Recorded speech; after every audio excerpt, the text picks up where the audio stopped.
नमस्कार बंधुरा शकुन्तला रान्नाघरे आपनादेर स्वागत।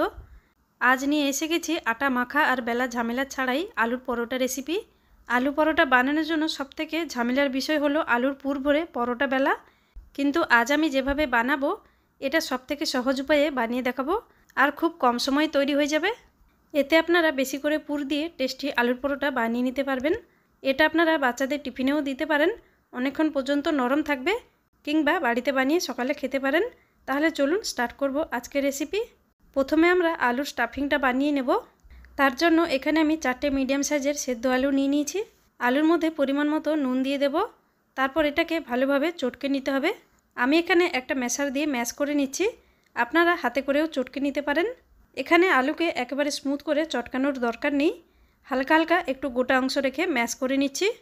जेहेतु এই आलू परोटार जोन्नो आमरा परोटा बेलबो ना, সেই জন্য যদি ছোট ছোট আলু টুকরো থাকে তাহলে কোনো অসুবিধা হবে না। এখানে দেখুন আলুগুলো ভালোভাবে চটকে নিয়েছি। এবার এটাকে সাইডে রাখবো। এদিকে গ্যাস অন করে একটা কড়াই বসিয়ে দিয়েছি।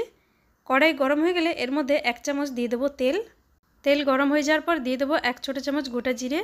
জিরে ফুটে গেলে একটা বড় সাইজের কুচানো পেঁয়াজ আর তার সঙ্গে 2-3টে কাঁচা লঙ্কা কুচিয়েও দিয়ে দেবো। পেঁয়াজকে নরম হওয়া পর্যন্ত ভেজে নেব। গ্যাসের ফ্লেম লো টু মিডিয়ামে রাখতে হবে। বন্ধুরা আজকের রেসিপি যদি আপনাদের ভালো লাগে তাহলে ভিডিওকে একটা লাইক করবেন, শেয়ার করবেন আর চ্যানেলে নতুন হলে প্লিজ সাবস্ক্রাইব করে নিন। এখানে দেখুন পেঁয়াজ নরম করে ভাজা হয়ে গেছে। এবার এতে দিয়ে দেবো টমেটো কুচি।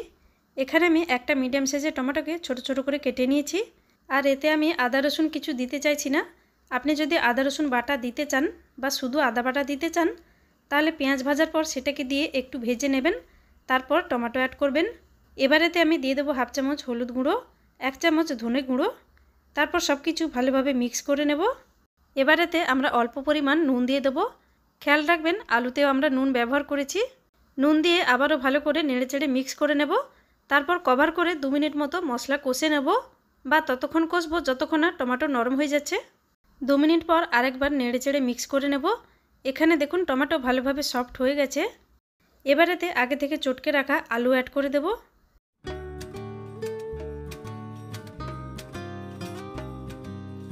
আলুকে মশলার সঙ্গে ভালোভাবে মিক্স করে নেব। আর যদি আপনারা আলুর পরোটা একটু বেশি ঝাল ঝাল পছন্দ করেন তাহলে আপনারা এতে লঙ্কার গুঁড়ো 1/2 চামচ ব্যবহার করতে পারেন। এবার লো ফ্লেমে 2 মিনিট মতো আলু নেড়ে চেড়ে মশলার সঙ্গে কষে নেব। আলুর পরোটা বানানোর সময় অনেক সময় কি হয়, আলু একটু বেশি সেদ্ধ হয়ে গেলে আলু সেদ্ধটা পাতলা জলজলে হয়ে যায়, তখন আলুর পরোটাতে পুর দিয়ে বেলা যায় না, পুর বেরিয়ে চলে আসে। সেই জন্য এরকমভাবে যদি আলুকে একটু কড়াইতে নেড়ে নেবেন বা কষিয়ে নেবেন তাহলে আলুর পরোটা করতে কোনো অসুবিধা হবে না। এখানে লো ফ্লেমে 2 মিনিট মতো আলু নেড়েচেড়ে মিক্স করে নিয়েছি। এবার এতে কিছুটা ধনেপাতা কুচি দিয়ে দিচ্ছি। তারপর আবারও ভালো করে মিক্স করে নেব। এখানে আমাদের আলুর পুর একেবারে রেডি। গ্যাসের ফ্লেম এবারে বন্ধ করে দেব। এই আলুর পুরটাতে আমি বেশি কিছু মশলা ইউজ করিনি, আপনারা আপনাদের পছন্দের মতো মশলাও ইউজ করতে পারেন। আলুর পুরটাকে এবার নামিয়ে ঠান্ডা হতে ছেড়ে দেব। এবার যাব নেক্সট প্রসেসে। এবার একটা বাটিতে মেপে 1 বাটি নিয়ে নেব আটা। আপনারা চাইলে ময়দা দিয়েও বানাতে পারেন। এবার এতে পরিমাণ মতো দিয়ে দেবো নুন, আর দেবো 1 চামচ চিলি ফ্লেক্স, 1 চামচ দিয়ে দেবো রিফাইন তেল। তেল একটু দিলে পরোটা খুব নরম তৈরি হবে। আর দিয়ে দেবো অল্প কিছুটা ধনেপাতা কুচি। এবার একটুখানি মিক্স করে নেব। তারপর এতে জল অ্যাড করে দেব। যেই বাটিতে মেপে আটা নিয়েছিলাম সেই বাটিতেই জল মেপে দিয়ে দিতে হবে।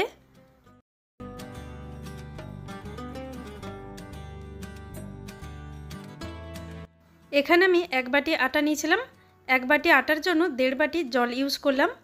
তারপর এই ব্যাটারটাকে ভালোভাবে মিক্স করে নেব, যেন এতে কোনো লাম্পস না থাকে, মানে কোনো ডালা ডালা অংশ যেন না থেকে যায়, সেরকমভাবে ভালোভাবে মিক্স করে নিতে হবে।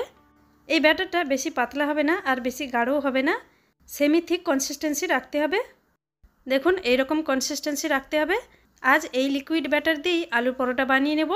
এরকম লিকুইড ব্যাটারে আলুর পরোটা বানালে খুব কম সময়ে আলুর পরোটা তৈরি হয়ে যাবে। এখানে আমাদের ব্যাটার তৈরি হয়ে গেল, পুরো রেডি আছে। এবার চলুন আলুর পরোটা বানিয়ে নেব। তার জন্য গ্যাস অন করে একটা ফ্রাইং প্যান বসিয়ে দিয়েছি। প্যান গরম হয়ে গেলে সামান্য একটু তেল ব্রাশ করে নেব। তেল গরম হয়ে গেলে 1.5 হাতা ব্যাটার দিয়ে দেবো, দিয়ে চারিদিকে একটু স্প্রেড করে দিচ্ছি। গ্যাসের ফ্লেম লোতে রাখতে হবে। তারপর ওপর দিকটা শুকনো হতে ছেড়ে দেব। ওপর দিকটা পুরোপুরি ড্রাই হওয়া পর্যন্ত অপেক্ষা করতে হবে। কিছুক্ষণ পরে ওপর দিকটা শুকনো হয়ে গেলে এবার এর উপর থেকে আগের থেকে বানিয়ে রাখা আলুর পুর দিয়ে দেব। আলুর স্টাফিংটা এরকম একটু চারিদিকে স্প্রেড করে দেবেন। আর এই আলুর পরোটাতে যতটা ইচ্ছা আলুর পুর দেওয়া যাবে, তবে অনেক বেশি দেবেন না, নাহলে পরোটাটা উল্টাতে অসুবিধা হবে। দেখুন আলু চারিদিকে স্প্রেড করার পর ওপর থেকে ব্যাটার দিয়ে দেব। ব্যাটার আলুর ওপর চারিদিকে দিতে হবে, অল্প অল্প করে এমনভাবে দিতে হবে যাতে আলুটা ঢাকা পড়ে যায়, যেন আলুটা দেখা না যায় সেরকমভাবে ততটা ব্যাটার দিয়ে দিতে হবে। সাইডেও ব্যাটার দিয়ে দিতে হবে। ব্যাটার দিয়ে আবারও লো ফ্লেমে রান্না করতে হবে। সাইডে যে ব্যাটারটা দিয়েছি এই সাইডগুলো মানে চারিদিকে ধারের দিকটা একটু শুকনো শুকনো হয়ে গেলে তারপর উল্টে দিতে হবে। দেখুন কিছু সেকেন্ড পর সাইড থেকে শুকনো হয়ে গেছে। এবার সাইডে সামান্য একটু তেল দিয়ে দেব, তারপর এটাকে উল্টে দিতে হবে। যেহেতু আমার এখানে ফ্রাইং প্যানটা একটু বড় হয়ে গেছে তাই সাইজটা গোল গোল হয়নি, একটু ছোট সাইজের ফ্রাইং প্যান নিলে গোল গোল তৈরি হবে।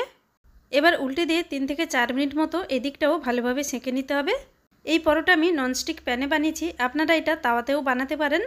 2 সাইড চেপে চেপে ভালোভাবে ব্রাউন কালার আসা পর্যন্ত সেঁকে নেব। এই আলু পরোটাগুলো হাই ফ্লেমে সেঁকতে যাবেন না, লো টু মিডিয়াম ফ্লেমে এগুলোকে সেঁকে নেবেন। দেখুন 2 সাইডে ভালোভাবে সেঁকে নিয়েছি। এখানে আমাদের একটা আলুর পরোটা একেবারে রেডি হয়ে গেল। এটাকে একটা প্লেটে নামিয়ে নেব। পরোটা প্লেটে নামিয়ে নেওয়ার পর এটা আরও টেস্টি বানানোর জন্য এতে একটু ঘি লাগিয়ে নিচ্ছি উপর থেকে। আপনারা এর জায়গায় বাটারও নিতে পারেন বা ঘি বা বাটার স্কিপও করতে পারেন।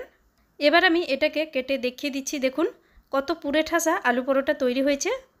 এবার আমি আরেকটা আলু পরোটা বানিয়ে দেখিয়ে দিচ্ছি। যেহেতু আমরা এই আলু পরোটা লিকুইড ব্যাটারে বানাচ্ছি, সেই জন্য নর্মাল আলু পরোটা থেকে এই আলু পরোটা বানাতে একটুখানি বেশি সময় লাগতে পারে, মানে 2-3 মিনিট বেশি সময় লাগতে পারে। এটাকেও সেই সেম প্রসেসে বানিয়ে নিচ্ছি দেখুন। আর এই পরোটা বানানোর জন্য ননস্টিক প্যানই যে দরকার তা নয়, আপনারা তাওয়াতেও বানাতে পারেন। আর একটা কথা হলো, আমি এটা আলুর পরোটা বানিয়েছি বলে আলুর পুর দিয়েছি। আপনারা চাইলে এর জায়গায় পনিরের স্টাফিং কিংবা ভেজিটেবলের স্টাফিংও দিতে পারেন। এবার দেখুন আমাদের সেকেন্ড পরোটাও 2 সাইড ভালো করে সেঁকে নিয়েছি। এটাকেও প্লেটে নামিয়ে নেব।